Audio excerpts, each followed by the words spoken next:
Hi, this is Amanda. And this is Lindsay. We're True Creeps. Where the stories are true. And the creeps are real. We'll cover stories from grotesque gore to the possibly plausible paranormal. To horrifying history. To tense and terrible true crime. And everything else that goes bump in the night. We want you to join us while we creep. We cover mature topics. Listener discretion is advised.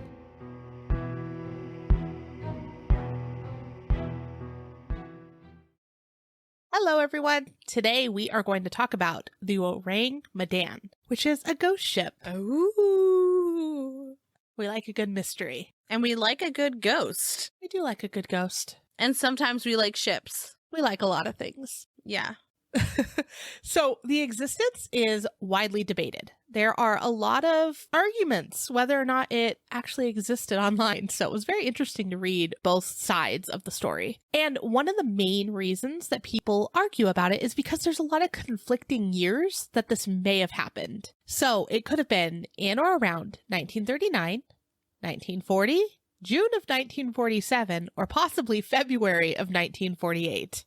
Just a casual decade discrepancy. Exactly. Yeah. There's a lot of reasons why people are very passionate about what year they think it happened in. Yeah. Like, I feel like when we think 1900s, because I existed in the 1900s, anything in that time period doesn't seem that long ago, but the world was vastly different. Yeah, exactly. And also there's been various stories printed in things like newspapers and booklets over time, and each time it's been published, there has been details added and different embellishments to the details of what may or may not have happened. So that's also why it's very confusing for some, which fair, because when you pick up a newspaper, you would think that what's in the newspaper would be accurate, or you would hope it would be. Yeah.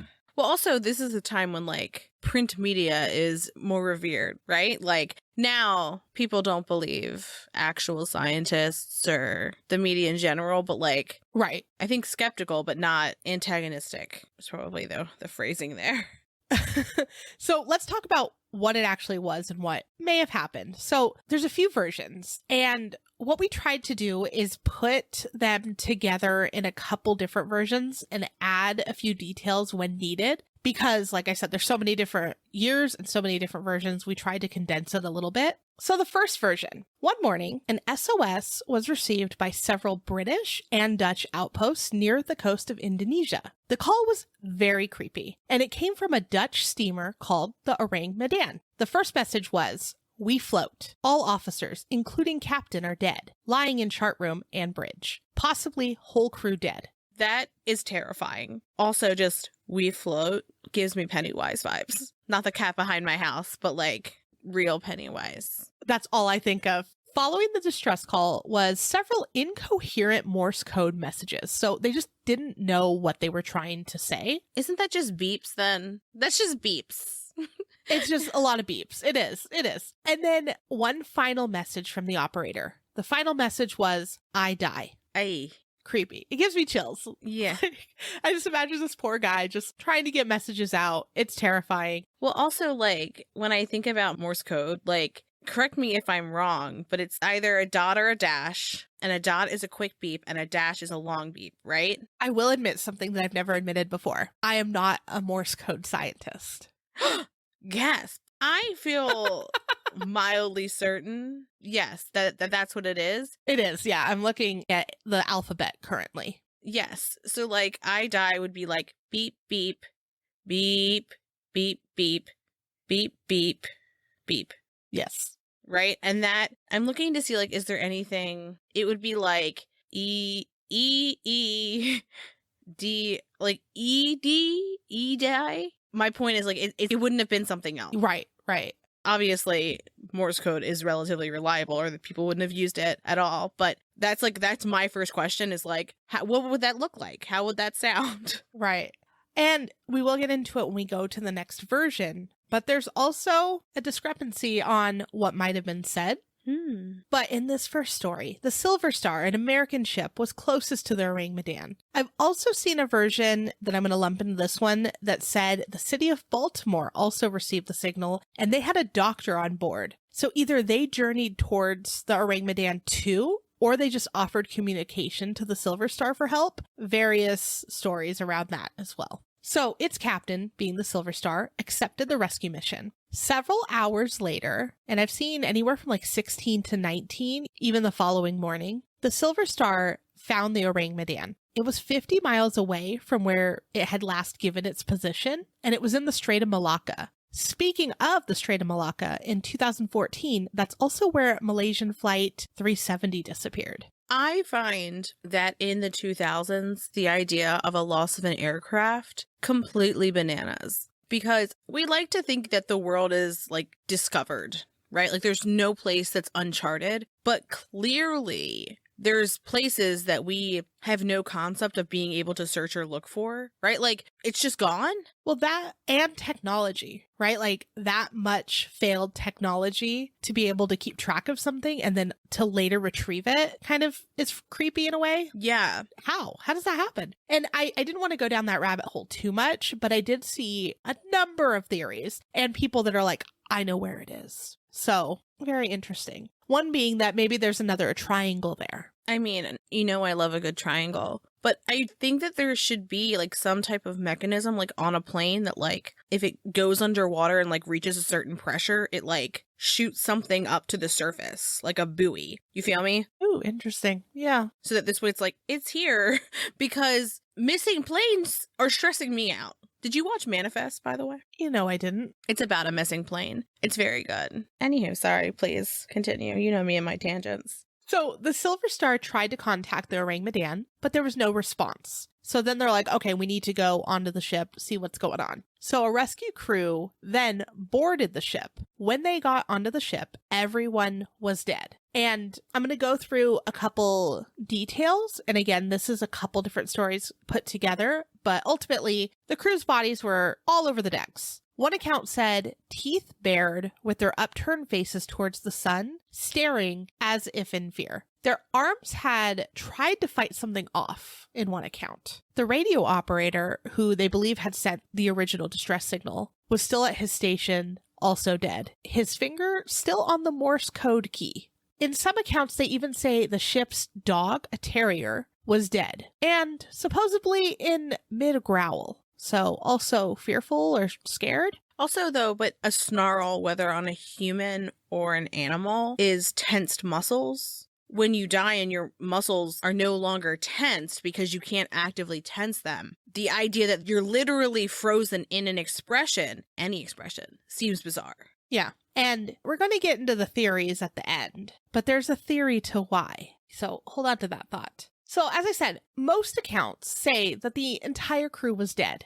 However, there are some stories that say a single lifeboat and possibly one man was missing. One other variation said, yes, that same lifeboat was gone, but instead of one person being missing, it was 7 people that were missing. Okay. And of those 7 people, only one ended up surviving. So they decided to tow the ship back to port. They're like, we don't know what happened. Let's figure this out. They're towing it back to the closest port, from what I understand. As they attach the ship, they notice that there's some smoke coming from the hull. And of course, I'm like, what's a hull? Trusty Google told me it's the main body of a boat. Clearly, I'm not a ship scientist. So because they didn't want anything also to happen to them, they quickly cut the tie, so the connection between the boat, and abandoned the ship. Moments later, the Ourang Medan exploded. This is why a lot of people believe this mystery is still alive, because there's no evidence left. So as it exploded, it jumped up and then immediately sank, and there was nothing left. Wild. Right? So the second account of this we're going to discuss is from Italy from 1940. So the Associated Press published a story from an unnamed merchant marine officer who claims to have had an eyewitness account. And this was in the Yorkshire Post on November 21st of 1940. So he claims that he was part of the rescue mission. Just as a general note, there was also another publication around the same time, which was the British national newspaper, the Daily Mirror, and it had similar information. So both of these sources say that it was a British merchant ship who was first on the scene, and they don't mention the city of Baltimore or Silver Star, but all accounts have the same ending. So here's what his account was. He said that the original distress call was a request for medical assistance on June 27th of 1947. Then there was a request for a warship. And it said, SOS from the steamship Ourang Medan. Begs ships with shortwave wireless get in touch, Dr. urgent. Probable second officer dead. Other members crew also killed. Disregard medical consultation. SOS urgent assistance warship. So the Ourang Medan did provide its location, but then the messages became unintelligible. These are completely different SOS signals from the first story. Yeah, but I think equally terrifying. Equally terrifying. And I mean, to me, the assistance of a warship suggests an aggressor in a very different way. Yes. Right? Like, because here we're looking at, like, before you're even on the ship, you're like, they're being attacked versus like indications from bodies, right? Right. So the officer claimed that it took 16 hours to find the ship and that the ship was leaning a bit on its starboard side off the coast of the Solomon Islands. Starboard side is the right side. So in this account, when the rescuers came upon the ship, the propeller was motionless and there was no flag flying on the ship. They tried to make contact via megaphone, but there was no response. So the rescue crew sent 2 lifeboats to the ship, and each boat had 8 men. When they boarded the Ourang Medan, they found 12 bodies. And this is a quote. Bodies of sailors were lying about on the deck. We could find no sign of a wound on any of them. Death seemed to have taken them by surprise at their posts. And so that, I feel like, it's different from the first, but it also, like, we found dead bodies. Okay, that's in common. But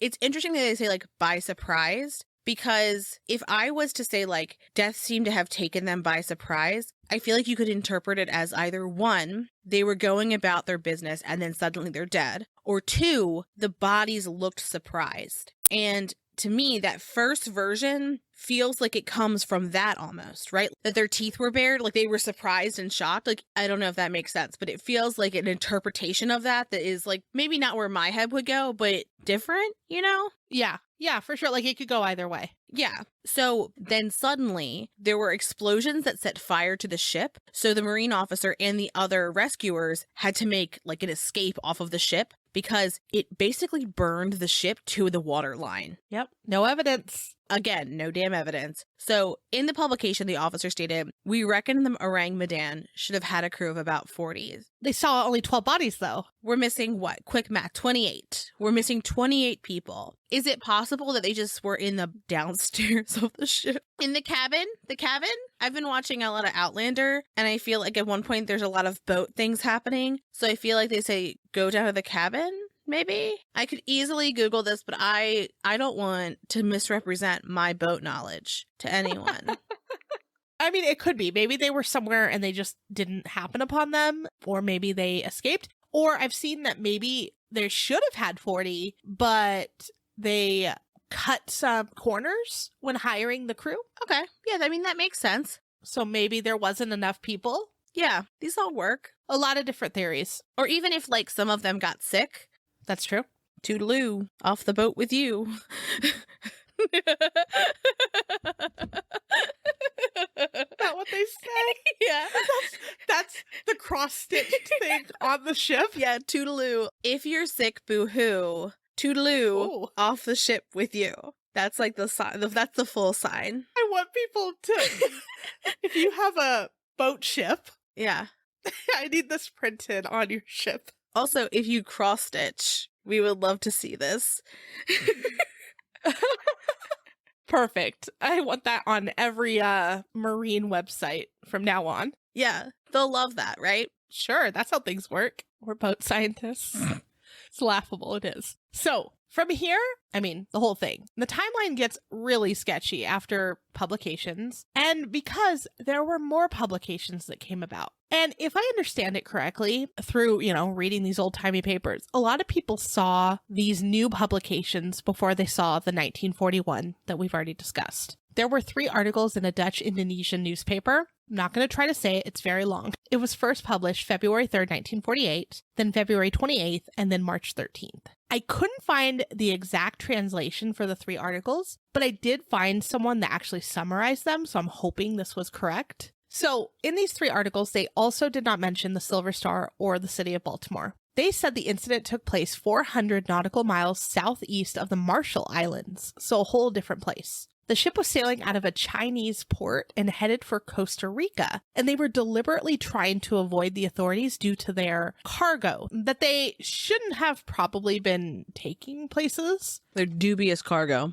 Sketch as fuck. Yeah, sketch as fuck. In these articles, they said that there was a single survivor, and it was a German man. One source says, and this isn't in the article, but I did find a source, that the man was the second officer, and they called him Jerry Rabbit. We'll touch on his story in a bit. I don't know why that makes me so uncomfortable. It's like a weird name. Remember how in our last episode we talked about how, like, some names sound believable while others don't? Yes. This one in my head falls in the doesn't exist category. I think it's also that, like, I've seen many an animated rabbit, and I've never seen one with a German accent. Obviously, this was a human person, not a rabbit. But if your name is Jerry Rabbit, or you're called Jerry Rabbit, to me, you are then a rabbit, or as my niece calls them, hop hops. Oh, he was a hop hop. It was a hop hop. Jerry Hop Hop. Perfect. Yeah, when I was looking through it, I was trying to fill in the pieces here and there because there's just so many stories. And I'm like, okay, single survivor. I bet they're talking about Jerry Rabbit. So who could know? Classic Jerry Rabbit. The sole survivor, whoever he may have been, was found by an Italian missionary. And he washed up on the Taongi Atoll, which is also the Bokak Atoll. Hopefully I'm saying that right. And it's an uninhabited coral atoll in the Marshall Islands. And an atoll is a ring-shaped reef, island, or chain of islands formed of coral. Oh, it's interesting when you look at like pictures of it because it like surrounds, it's like an island of coral that encircles a lagoon. Yeah, they're cool looking. Yeah, they're stunning. So yeah, they're pretty, but like if they're uninhabited, I don't know how he was found. Maybe because it was weird to see like anything on there. Maybe.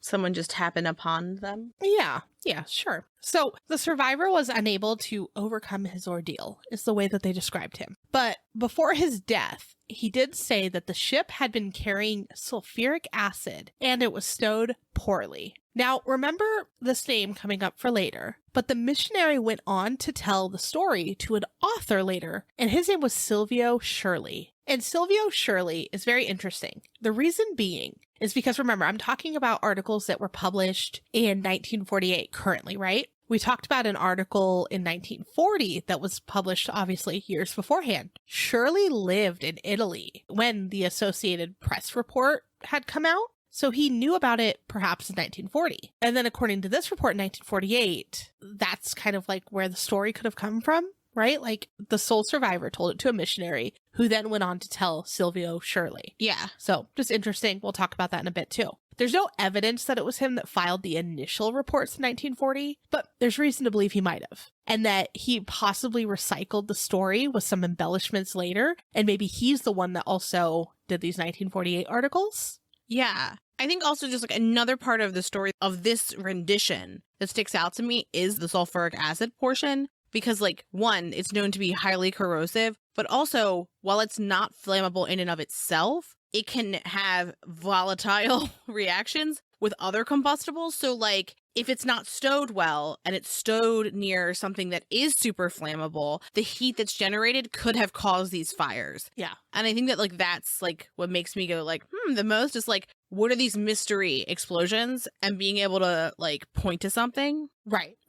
Yeah, it gives us another detail that answers one of our many questions, right? So we're going to go into more 1948 articles in a minute, but I do want to say that there is proof that Shirley lived in Italy in 1940, but then between these dates, he did at some point come to the United States because his name is listed on passenger lists. And there's some blanket dates. It doesn't give you like this date he sailed, but there's some blanket years. Mhm. So it makes sense that he could have come to the US in between there. And there's a reason I say that. Yeah.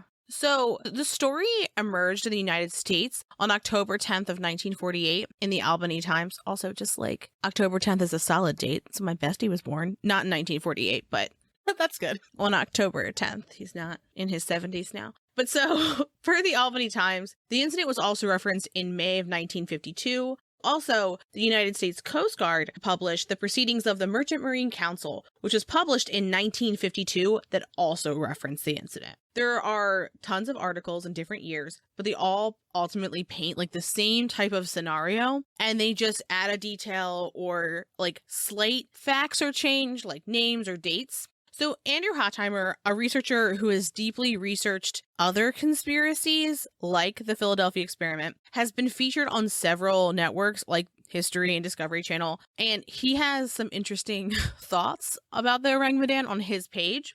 And then also just like generally, if you don't know what the Philadelphia experiment is, it's a World War II conspiracy. But so Hottheimer theorizes that the incident took place on November 13th of 1939 because of some publications that he was able to track down. So he found a French publication that had an article that referenced an even earlier article that was published in 1940 that said the incident was in 1939, which, if that's not the equivalent of like my neighbor's sister's brother friend said, It sounds like it, yeah. but I don't think it is. He had the name of the publications, and I was trying to track it down. It is a real publication. And again, I don't speak French, so it was really hard to like decipher. Yeah. But I was able to find like the thing actually exists, but I can't read it. And because they're so old, you know, like nowadays we can just copy and paste into a translator, but because it's like a publication, Yeah. you have to like type every word and have every punctuation and all that fun stuff. No. It's hard. Yeah, no, so thank I've you. tracked down a couple like people that have summarized things. So any of them in different languages, that's what we were able to do. It's kind of hard. Yeah.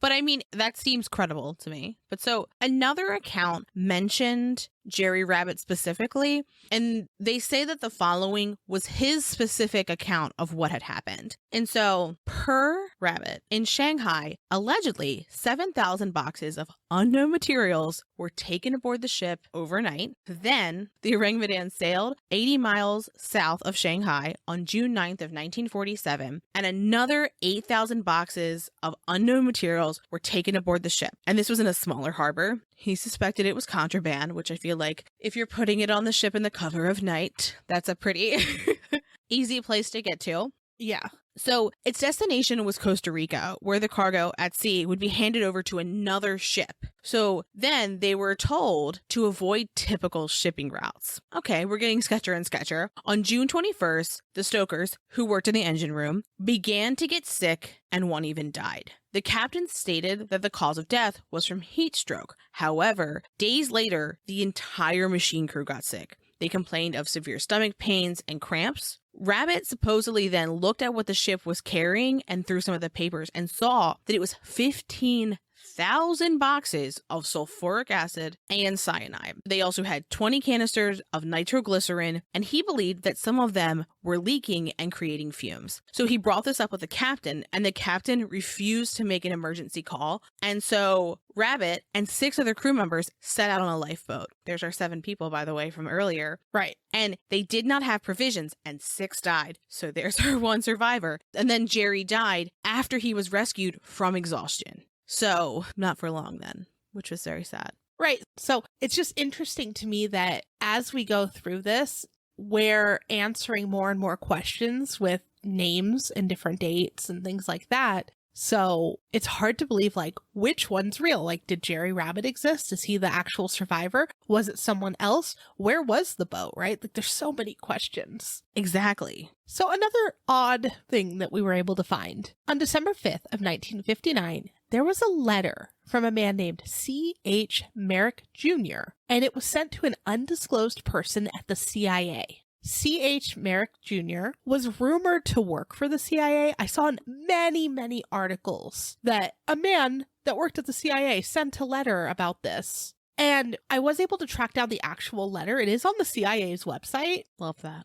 And I don't believe he worked for the CIA, because I found a reply to a different letter from an assistant to the director of the CIA, so I don't believe he actually held any position at the CIA. I also was able to find that he came from Scottsdale, Arizona. Interesting. The letter was classified as top secret by the CIA, and it wasn't actually released to the public until May 5th of 2003. So it was top secret from 1959 to 2003, which to me is a little suspicious, right? This is one of the reasons why people passionately say the story is true, because why else would they mark it as classified? I mean, I'm sure there's a lot of things that are tangentially marked as classified because like they fall into buckets. So I am always a little bit hesitant when it's like, by its very nature of it being classified, that means XYZ. Yeah, for sure. Or they hadn't have time to sit there and release it, even though it had nothing. But I just thought it was interesting. So this was actually the one that I'm going to review was the second letter he had sent. And we'll talk about the reply to his first letter in a few minutes. So it had asked their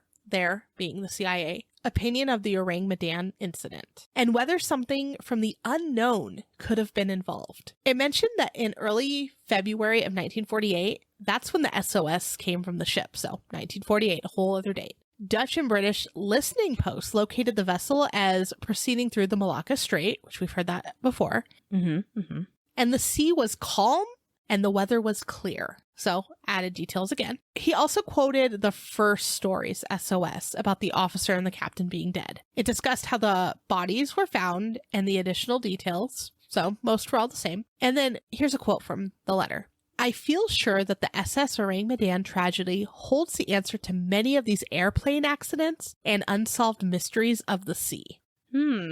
Also, I have often thought about the many sightings of huge fiery spheres rising from the sea, and yes, sea in quotes, or disappearing into the sea, in quotes again, by ships' captains and crews in the 18th and 19th centuries. What's he talking about, right? Yeah. So, he gave examples of the times that these spheres were referred to. He has a lot of them. I just wrote down a few. Old English chronicles written in medieval, Latin books printed before the year 1500 AD, they suggested that the spheres caused destruction and that they came from within our own planet. Okay. In 216 BC, quote, things like ships were seen in the sky over Italy. In AD 1067, people saw a fire that flamed and burned fiercely in the sky. It came near the earth and for a little time brilliantly lit it up. Afterwards, it resolved, ascending on high, then descended into the sea. In several places, it burned woods and plains. So I had never heard of these, but I was like, okay. We ended the letter with, yes, the enchanting sea. What terrifying secret does it hold? I feel sure that the SS Ourang Medan tragedy also holds the answer to this secret. So that's why people are like, is he talking about like alien ships? Are those the spheres? I've seen a lot of different thoughts about his letter and what he actually means. But what's weird is the sightings of huge fiery spheres rising from the sea or disappearing into the sea. So in my head, sounds like, you know, like when you're looking at the ocean, right? And there's like that sea line. The horizon. Yeah. So like, is it coming from the horizon and then going back down? Is it an alien ship? Like, what is it? What is he talking about? Yeah, like, I feel like it's all in, like, the perspective in which he's seeing it. Like, is he on a boat watching it go up and down into the water? Is he, like, looking at it in a distance and, like, what it looks like is it's going in and out of the water, but it's really not? Because how many times have we heard about fiery balls of light? Yes.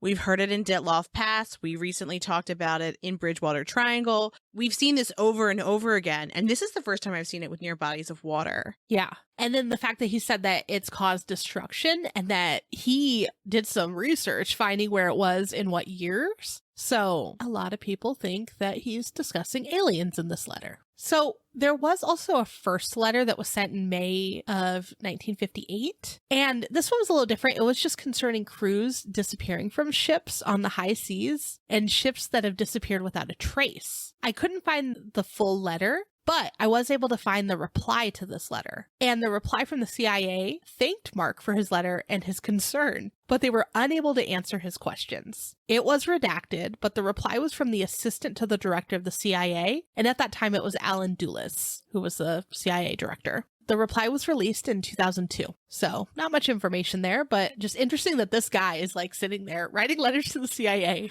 about ships. Well, also, like, I think it's so interesting when classified documents are released because, like, sometimes they feel fully random and sometimes I'm like, is there some, like, timing mechanism? Is it just that someone filed a Freedom of Information Act request and that they were like, okay, well, if it's out, it's out. We're just going to post it or, you know, release it or what have you. I find that just generally interesting because, you know, I've done a deep dive looking for Black Forest. So, like, a casual hangout on the CIA and FBI vaults is a fun time. It's interesting for sure. Very interesting. So we're talking about Amanda's favorite part, and that's the theories. So we're going to talk about a few of them. So the first is that it was an unauthorized voyage, and that's why there's no documentation. Or that because there was so much happening in the world around that time, the details of the incident didn't really make headlines because it was like the least of everyone's concerns. If it did happen around 1939, China was at war with Japan and World War II was happening. So like a few notable things are happening here already. Exactly. Also, during wars, generally, ships are going to like explode. Like that's not altogether surprising. Mm-hmm. Another theory is that the ship's registry was never found because it was registered in Sumatra. And Sumatra is the 6th biggest island on the earth, and it's the largest one in Indonesia. And the Medan is one of the largest cities on the island, and the ship's name translates to Man from Medan. So Maybe. okay, maybe. But also, like, people don't always name things, like, after specifically where they're from. So, not my favorite theory. But here's another one. Maybe it was a carbon monoxide leak and they died of carbon monoxide poisoning. And some people do think that there was a faulty boiler or a fire on board, and that's what caused the fatal fumes. Much like our Jerry Rabbit story from before, that there was, like, fumes happening. But it doesn't really account for the people who were on deck and had proper ventilation. Like, they wouldn't have suffered the same effects, I would think. Right. But I also don't necessarily, I mean, I would imagine that carbon monoxide would dissipate, like, as it rose. Yeah. But maybe, like, going down and, like, getting something and coming back up, like, that was enough. Right. Especially if you're already, like, seabound and not very healthy. Right. I was like, okay, well, maybe. Like, that would account for all of, like you said, like, the people working below deck, but the ones on top, because I'm just going back to the stories where they're like 12 people were scattered around. Yeah. Doesn't really account for them dying where they died then. I would assume that they would have died below deck then. Yeah. And I also don't think if you had carbon monoxide poisoning, actually, maybe you would crawl up to try to get out. But if you could get out, I would imagine you'd be okay. Right. It's interesting. Like, it's an interesting theory. I just don't, that's not my favorite of theories. Yeah.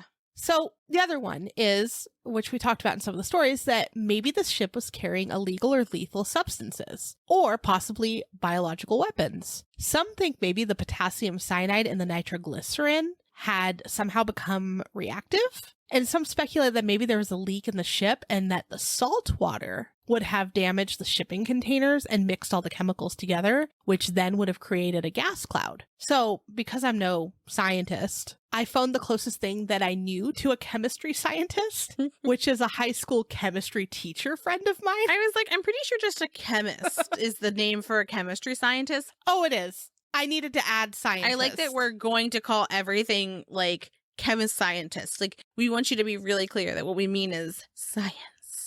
Yes, that was purposeful. No doubt in my mind. So he didn't think that nitroglycerin and potassium cyanide mixed with seawater would actually cause all of that to happen. But he thought that if there was indeed a rumor of sulfuric acid, that could be it. And if sulfuric acid and seawater mixed, it could create a deadly gas if inhaled. So then I was like, but what about the explosion? And he's like, no, sulfuric acid can react with metals to make hydrogen gas that could explode. Yeah. So his theory, I was like, okay, explain this to me like I'm 5, because chemicals, I just feel like any weird chemical name should explode, right? That makes sense to me. Chemicals are flammable, right? Like that. Yeah, sure. I'm with you. Yeah. So his theory was some of the sulfuric acid might have spilled, and then it reacted with something to produce the hydrogen sulfide, which could have killed the crew. Some of it then could have reacted with metals on the ship, and he's like maybe a barrel or something like that, and it would have produced hydrogen gas, which would have been highly explosive. Okay. This makes more sense to me once you pull in, like, if you mix this with that, then this is how it's going to go. But I need more. There's a lot of like what ifs, like it had to have leaked. The seawater had to have gone in there, and like there had to be a special metal on board for it to like create all of this. Yes. Which like things happen, but it's just like that's like a Tom and Jerry-esque to me. Like the event to create this big explosion had to be like so random. Well, and to me, the explosion isn't the part that makes this mysterious. It's everything around it. Because all of these things aside, right? Boat's gone for whatever reason. Because sometimes boats go bye-bye. There's still... That's science too. Yeah. Obviously, that's boat science, ship science. Either one. We don't know. Boat or ship science, whichever it is. We'll never know. We'll never know. There's still like the families of 40 people who, if this was a thing that existed during that time when people were like, oh my lord, here's this whole thing. We know XYZ. At the very least, people who knew the people on the boat would say something, right? But no, that's a good point. We'll talk about that theory coming up. Because of these substances too, so what we just outlined, these wild theories, that might also be the reason there were no recordings of the ship or the incident. Because post-World War II, depending on, when this actually might have happened, transporting sensitive materials could have been relatively controversial for a number of reasons. So that might be it. Okay. These are obviously going to be my favorite of the theories. But so first, we've got pirates. But the bodies weren't really wounded, right? So, that's bizarre. You would think if it was pirates, there would be some indication. But also, a lack of people is an indication there, right? Maybe. They could have made them walk the plank. That's all I thought of, too, when I thought of pirates. I was like, so they walked the plank. That's where the other people were. Do you know what they said? They looked at them and they went, "You're sick, boo-hoo, toodaloo, off the boat with you." And then made them walk the plank. Are you proud that I remembered that? Because I am. I was. I love that. That, pirates speak in, sing-song. They're whimsy pirates. Whimsical pirate. Sure. Oh, yeah. Yeah, whimsy pirate is absolutely 10 out of 10. So also, Amanda mentioned it earlier, but aliens. So Morris Jessup in 1955 had this theory, and they said that based on how the bodies were found and the fact that there was no natural cause suggested this, and also that there are rumors that some bodies were pointing upwards, suggest a ship. Interesting. Maybe. And then what I thought of is this might explain their facial expressions too, because we don't know what aliens can do, right? When we talked about Bridgewater Triangle, they were saying they can make them float. They could do things like that. Perhaps they use some crazy technology and it froze them in their death. The only way nope, I was going to say it. I was unless you were actually frozen and then thawed, but also I think if you were freezing to death, you wouldn't have your teeth out. I meant frozen, stopped. No, I'm talking frozen. The only way in which I can conceptually understand a person having being frozen would be if they were physically frozen. But when you're cold, you don't want to show your teeth because then your teeth get cold. I know that you don't experience that on the actual sun, but here where it gets very cold in the winter time, not below zero or anything, but cold enough where you're not let's feel the wind on these chompers, right? I feel that's over time though. Your body would cool down quick, but what if it was flash frozen, quick? Flash frozen. I'm Googling it. Temperature for flash. I typed that terribly for flash freezing. What came up was flank steak, by the way. If that's negative, okay. So liquid nitrogen or temperatures negative 320 degrees Fahrenheit. And I'm just going to venture to say that I don't think that they encountered that type of weather, but maybe nitrogen in aliens. Yeah, but I'm saying we don't know alien technology, Lindsay. We don't know what they can do. You think that aliens are... I can't even. You think that aliens are flash freezing humans? Like people do with soup? No, not in the temperature side of it, but they're saying, some of the things I read is that maybe their weird alien technology basically, froze their body in time in their death. So, their fearful faces were looking up at the ship, and then all of a sudden some weird, light or laser or something crazy comes down and immediately kills them all. They fall to the ground with their faces frozen in time. Okay, I can kind of get there with you. I need you to know, I also looked up, this is the Google search that I just did, remains found, and the word that I use to describe it, because we're talking teeth bared, right? I thought a good way to do that would be to type in grimace.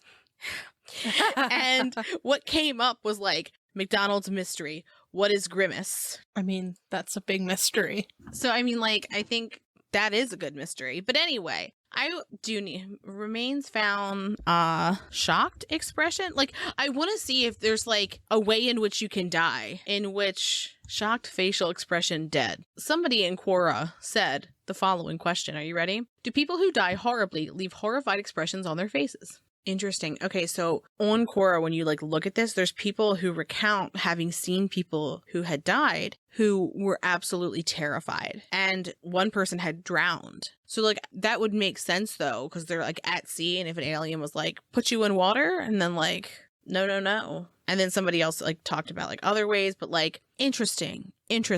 That doesn't get me there with aliens. Like, I love a good aliens. I mean, I say I love. I'm terrified of a good alien story, but I don't think there's enough here for it for my liking. Well, what led everyone to aliens was mainly the CIA letter, right? Like, yeah, no. He's talking about these weird spheres, and they're like, well, how could aliens do it? But I guess there's like a book. So a lot of this stems down to Morris Jessup, like you mentioned, and he was an American UFOologist. Love that for him. Love that journey for him. Yeah. So he knows what's going on, Lindsay. He knows. He looks intense. So also, some people theorize that maybe sea monsters did something to him, and then they made the ship explode. And like, who knows? Maybe they saw a beautiful, stunning lemon of the sea Basilosaurus, and they were just so in awe, they just simply dropped dead. Like, it jumped over their boat, Free Willy style. Also, I got far away from the mic because I was doing the Free Willy style with my arm. Yeah. And just the pure, like, just how majestic, how stunning, how glistening from the seawater. They were just like, ugh. And then the dog was jealous of their beauty. Well, I feel like they would have died with like looks of love on their face had they seen a Basilosaurus. No, because they were so caught off guard. They were shocked because it was big and its body made no sense and it looked fucking dumb because they were looking at it like, it's beautiful. Why are you the way you are, Basilosaurus? They were like, what is jumping up? It's majestic. And then they quickly realized, like I did, that its body makes no sense.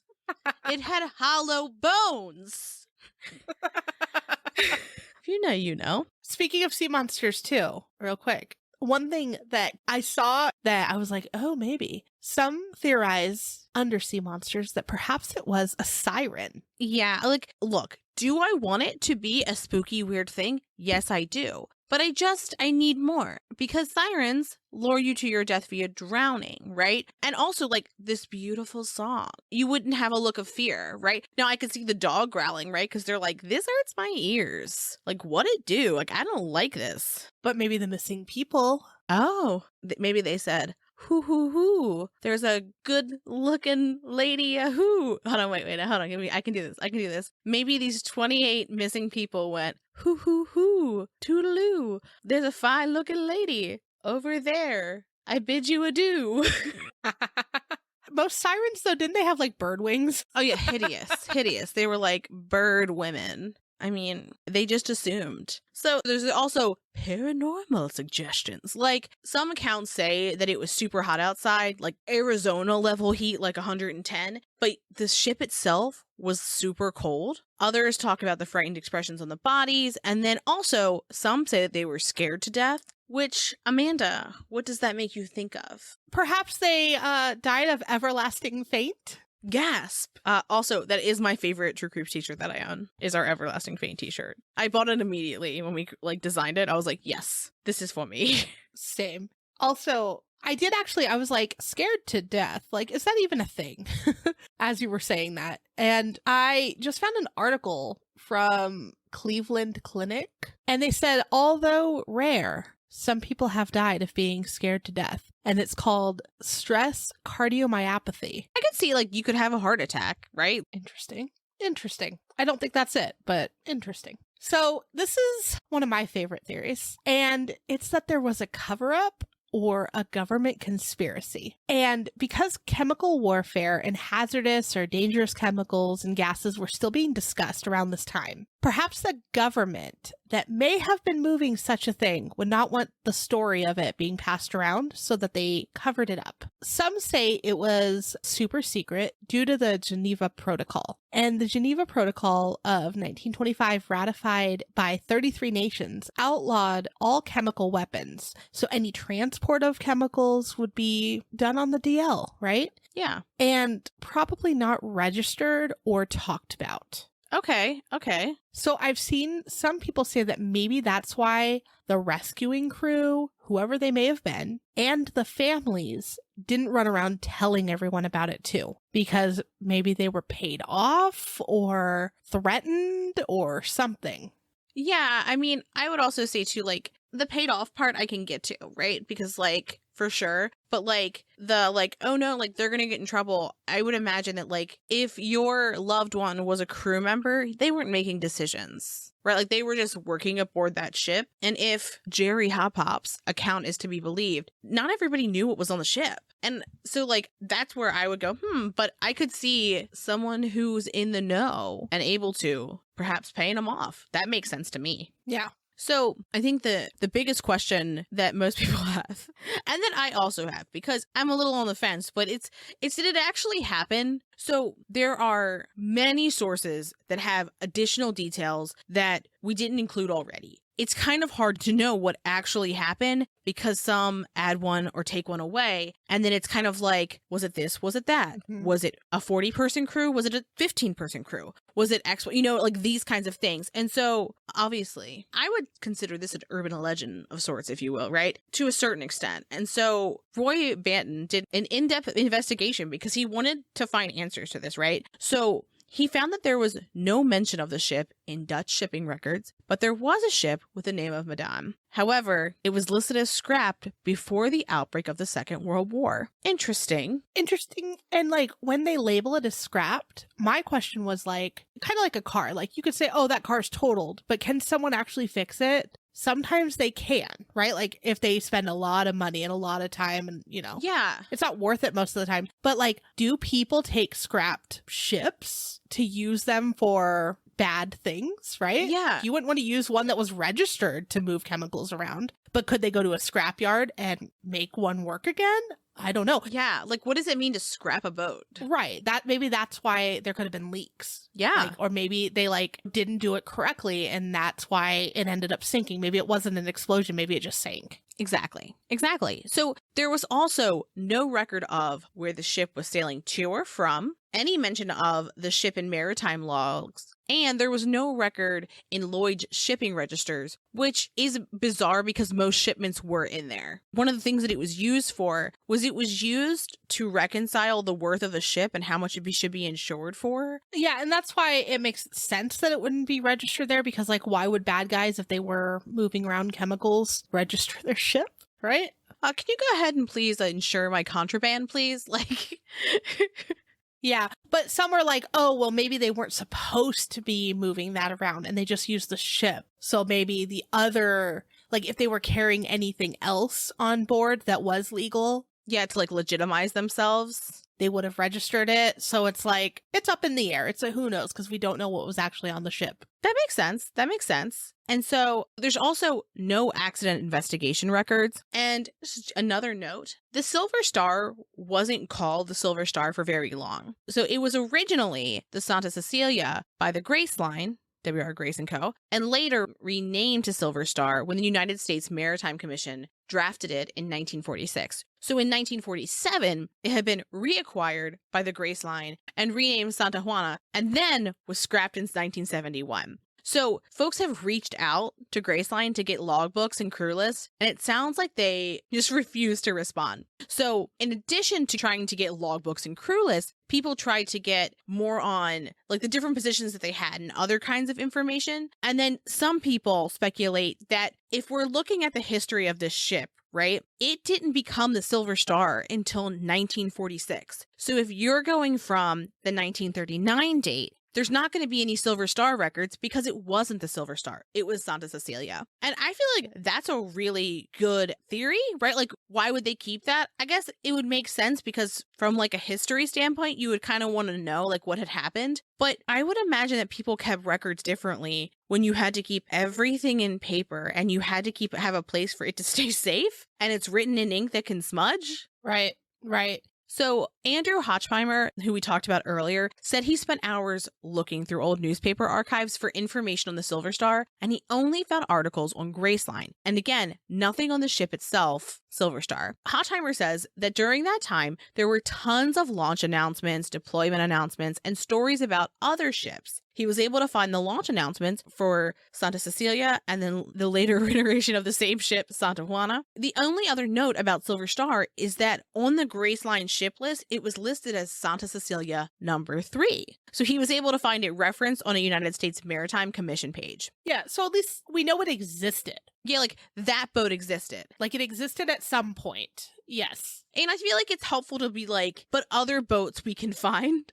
Right? Like if we couldn't find any boat from around this time, I would be like, okay, that's normal. But like knowing that there's a way to look makes it a little bit, I don't know, I am a little bit less like, The weird thing is though, when people are like, where were your ships at this time? And they're like, not going to respond. No, thank you. Not that they have to, right? Like it's not like anyone asks you have to, from my understanding, but also like, yeah, why is it so secretive? And why can't any of this information be found? I think that that's a little odd. Yeah, no, that's true. That's true. So there's a 32-page booklet written in German, and the translation of this name, because I do not speak German and I do not want to butcher it, was The Dead Ship in the South Seas. And it's from 1954, and it's from Otto Milke. And it has information about the route, the ship itself, the cargo, potassium cyanide and nitroglycerin, and even names the captain. And they say that the incident happened in June of 1947, which, interesting.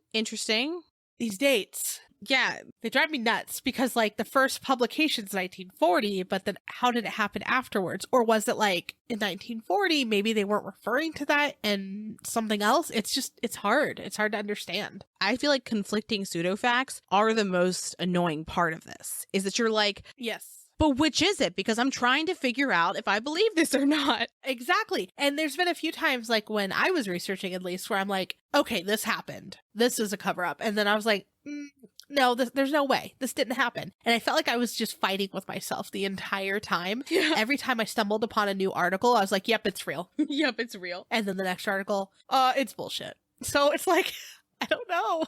Which is it? So a couple interesting things that came about because of this. It inspired the game called Man of Medan, and that was released in August of 2019. And I started the game. I never finished it though, but it was really, really creepy. Their interpretation of the story was supposedly inspired by the writings of Silvio Shirley. And we talked about him earlier. I said, remember that name. So remember, he got his supposed information from the person who survived, who told the missionary, who then told him. But the game is super creepy. Look up the teaser for it, because if you haven't played it, you should at least try it if you like spooky games. So there's a lot of books, there's some documentaries, there's all kinds of stuff made about the Ourang Medan. Overall, no one can agree on what date it may have happened. No one can agree on what SOS message was actually sent. Who came to the rescue? Was it the ship? Who could know? What the ship was actually carrying, whether it be actual regular cargo, was it chemicals? Where did it actually occur? There's differing times, different places, everything. Did anyone survive? Some say everyone died. Some say there was a handful of survivors. Some say there's missing people. And why wasn't there an investigation? No one can agree on that either. So what are your thoughts? Do you think this actually happened? I did not think it happened. No? No, I don't think it happened because I don't think there's a solid enough set of facts to nail a loose story down, right? Like, what were they doing? Who were they? How many were they? What did they say? Like, I think because of that, like, for me, there's not enough, there's no container for this Jell-O, if you will. And there's just not enough pseudo facts for me to be able to grab on tight. Yeah, like, I lean more towards no. That's where I lean. Yeah. But a part of me wants to go, it was covered up. I just love a conspiracy, right? I also love a conspiracy, like my fave. But sometimes it's just good old-fashioned lies. It sounds like a story that someone told like at a bar to impress people, right? Uh-huh. Have you ever had a friend who like makes up stories about things and you're like, that did not happen? Yeah. I think that someone told this story and the person overhearing it didn't have enough good sense to go, that is absolute malarkey. Like, no way. I mean, yes. What I think too, it could just be recycled, but I think that maybe there was something, right? Like maybe there's something that happened. Maybe it's not all these crazy details, but maybe something happened. Yeah. Maybe the name was changed, right? I think that when whoever survived told the missionary, who then may have told an author, that author liked that story, sat with it for years, added to it, made it creepy, made it cool, and then when he came to the US, gave them an entirely different story with different years, and then it got recycled through there. Because then something may have happened in the 30s. Yeah. And then it turned into this. I could see that, like, there's an original story, but the facts got changed so much that it's not recognizable anymore. Like, I could see that, but that's not the story of the Ourang Medan, right? Like, this is fiction then. So, like, it could have source content and still be reasonable, right? Right. And I think that's what's, like, frustrating. Because it sounds just so close enough to real, at least to me. Exactly. And yeah, some people are like, he made up the original story too in 1940. Yeah. And said, yes, a missionary found this person. And then they told me. But it's like, we'll never know, right? Like they didn't cite who they spoke with. There's no way of actually finding this out. Exactly. But I love that people are still trying to deep dive into this and like argue with one another as to why it's real and why it's not. I love that you're like, I love that they're arguing. I do. I love this. I love this for us. No, I have no doubt in my mind. I sat there in comments and I was like, yes, you're right. And I was like, no, never mind. This guy's right. And I'm like, this one is. So it gave me a thing to concentrate this week that was actually like fun. And like a lot of people may have died on the ship if it is true. But now we're leaning towards no, probably not. But it was like an interesting kind of creepy, fun story to deep dive into. Yeah. I think so. I agree. And I mean, as always, we want to know, do you think this is true? And why? And why? I want to hear your arguments in the comments. Also, like, have you ever heard of this? Because, like, before, like, Amanda brought this up, I'd never heard of it. Yeah. And I love a good boat urban legend. Also, hey, Amanda, I have a gift for you. Is it a Whimsy pirate? It's not a Whimsy pirate, but I think you're going to like this, okay? Okay. I'm stoked. And scared. It's from blogs.scientificamerican. Oh, so it's real science. It's real science. Maybe. I have no clue of what Scientific American is. Like, let me check really quick and make sure they're not like, coronavirus is a lie. And I'm like, oh no. Are you fake news? I can't tell. Is facts. It's just at the end, it's just, these are facts, period. Scientists. Yeah. Okay, it was founded in 1845. I feel it has published articles by 200 Nobel Prize winners. Okay, this isn't some like fake right-wing conspiracy website. I bet there's at least like 10 Nobel Prize winners who believe in the Ourang Medan. Obviously. I'm gonna tell you a little bit about an article that I found there. Are you ready? I'm ready. It's titled, On the Importance of Names, Part 2. What's the difference between a boat and a ship? Do you want to know? Yes. It's what I've been like dreaming about forever. Okay. And so this article quotes another article from The Straight Dope. I'm suddenly getting less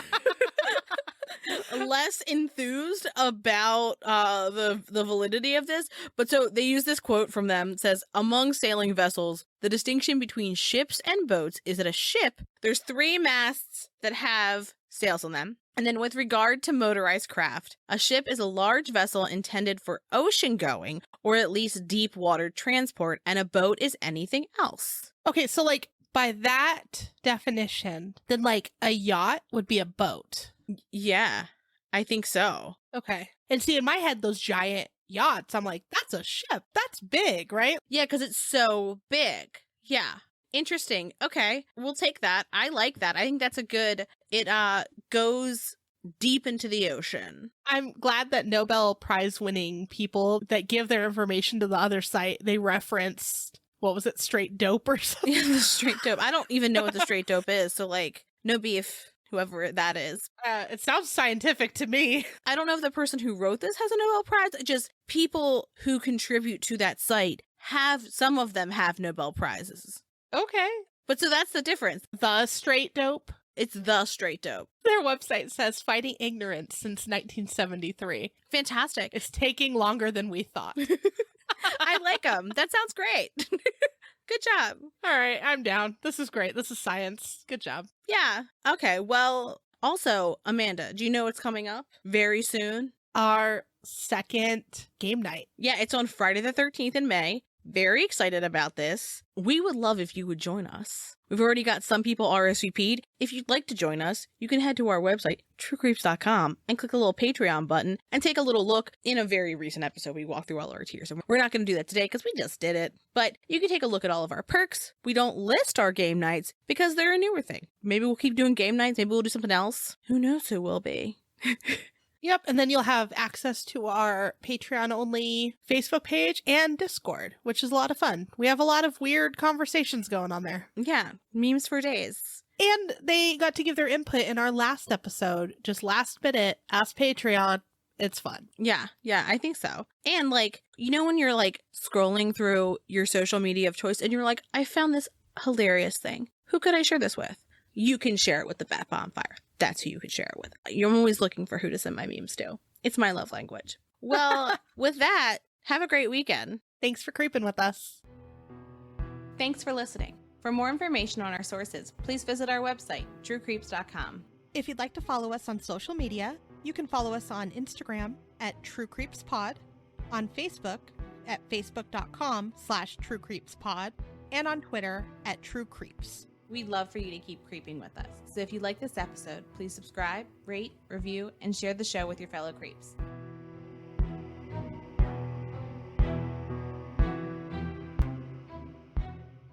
Amanda, I know that you said you aren't a ship scientist, but because we learned so much ship jargon from this, do you think that you might be like in ship science school? I feel like I will never be able to be a ship scientist because as much research as I did for this, I still can't tell you the difference between a boat and a ship, and I never will be able to. And I feel like that's like key. I would name someone a ship scientist or a boat scientist if they could tell me. I thought ships were bigger. Yeah, I did too, but remember the other one that we did, they called it a boat, and then sometimes that tiny one was a ship, so I don't know. This was in Bermuda Triangle? Could be. Us doing True Creeps trivia to each other and failing completely. Sometimes boats go bye-bye.